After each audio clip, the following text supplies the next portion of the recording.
Let's pick things up there with tonight's political insider. Joining me, Ben Kamisar, national political reporter for The Hill.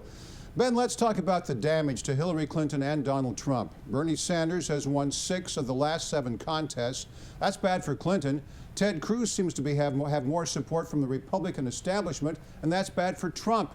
So who suffered more damage Tuesday night in Wisconsin and why?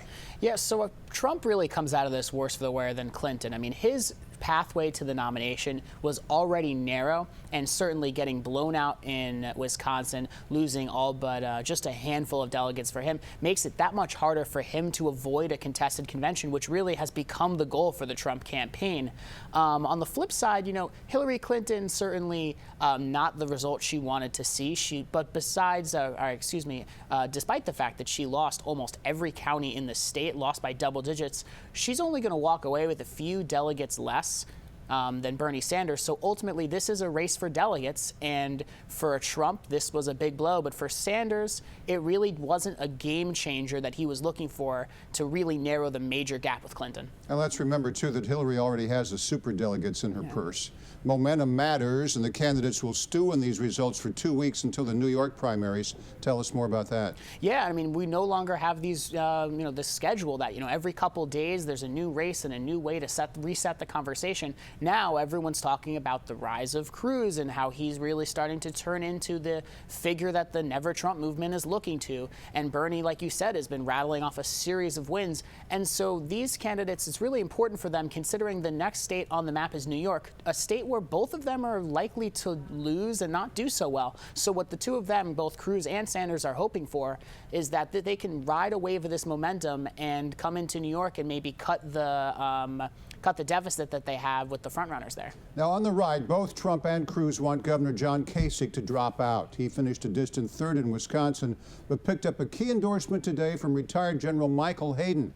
But the endorsements won't change the math. So why is Kasich still in the race? So yeah, like you said, I mean, John Kasich is mathematically eliminated in the sense that he cannot get the majority of the delegates, even if he wins every outstanding delegate. But he's not playing that game. He's playing a longer game, and that's the contested convention. If you had told a lot of the people that have come to support Ted Cruz, people like Jeb Bush or Marco Rubio, if you told them months ago that this is how the race would end up, they'd laugh in your face, because a lot of the establishment Republicans don't really like Cruz, certainly don't like Trump. So it's a tough idea. It's a tough play for Kasich, but what Kasich's hoping for is that in a contested convention, people start having some fatigue of Trump and of Cruz, and they move to him and what he's really been pointing to help kind of make that push, which hasn't really been working just yet. He's pointing at these general election poll numbers that show that he's actually the strongest Republican in a lot of these swing states to take on Clinton. He'll never admit to it, but do you think he's running for vice president?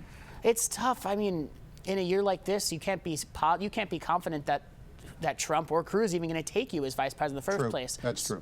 Certainly, the key state of Ohio would be nice to have on a ticket for anyone. Well, and it all boils down to math. That's why they would pick him, regardless of his personality. They just look at the numbers. That's the bottom line. Now, you've taken a close look at the numbers.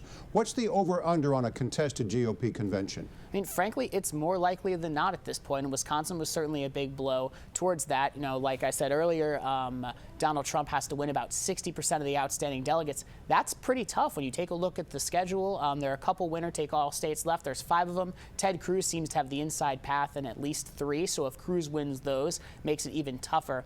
So really, outside of a huge win in New York and then an even bigger win in California, which we won't know until the last day of the nominating cycle up in middle of June or early June, we're not really going to know. But right now, it seems more likely than not that we're going to have a contested convention on the Republican side. All right, before you go, I'd like to talk about one more aspect of the GOP race. There's growing concern among establishment Republicans that if Trump wins the nomination, their 30-seat majority in the House could be in jeopardy. Is that realistic, or is it gamesmanship in efforts to take down Trump? Like most things, it's probably somewhere in between. On one hand, you've got the Republicans, that majority, people had said coming into this cycle wasn't even on the table that they could lose the majority. People described it as a really fairly strong majority that we see there. But there have been some storylines creeping out that are starting to show that Trump is widening the map for Democrats, certainly making it easier for them to play in some of these races. And it's not just Trump. The Cook Political Report, a pretty reputable, nonpartisan ratings group, they take a look at all these House races and Senate races. They actually moved 10 House races over in favor of the Democrats, moving it into a more contested race on the likelihood of Trump or Cruz being the nominee. So there's certainly a lot of evidence that's showing, even it might be early, but that both Cruz and Trump may help to expand the map for Democrats and maybe not threaten that majority just yet, but put quite a dent into it. It's going to be a long, hot summer when we get there. Ben Kamisar, national political reporter for The Hill. Thanks, Ben. Yeah, of course.